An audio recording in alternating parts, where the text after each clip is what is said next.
Genèse 1 à 3. L'origine, la brisure et la promesse. Pourquoi cherchons-nous toujours la perfection, tout en sentant qu'il manque quelque chose dans nos vies?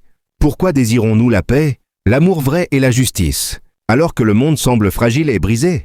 Et si ton histoire ne commençait pas à ta naissance? Avant tes premiers pas, avant tes choix, avant tes erreurs, il y a eu un commencement où tout avait sa place. Genèse 1, l'ordre dans le chaos.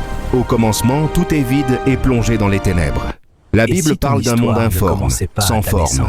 Mais l'Esprit de Dieu plane au-dessus des eaux, vivant, attentif, souverain. Puis Dieu parle.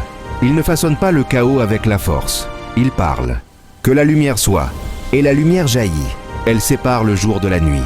Le ciel, la mer et la terre prennent forme. La vie surgit. Plantes, poissons, oiseaux, animaux. Tout est à sa place. Au sommet de cette création, Dieu crée l'homme et la femme à son image.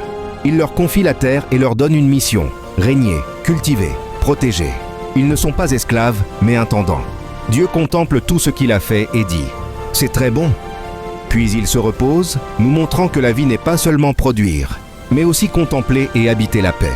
Genèse 2, le jardin et l'intimité. Dieu façonne l'homme avec la poussière de la terre, puis souffle en lui le souffle de vie.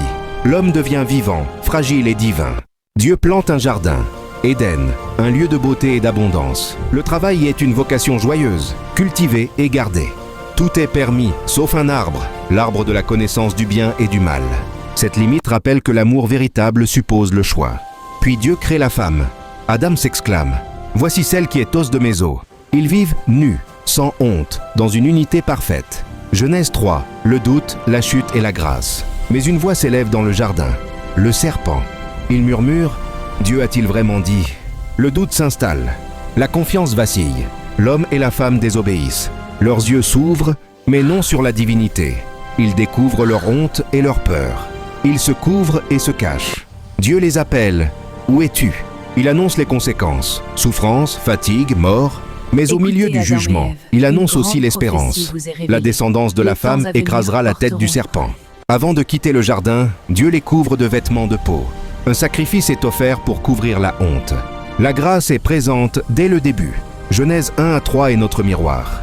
Nous voyons notre dignité, créée à l'image de Dieu.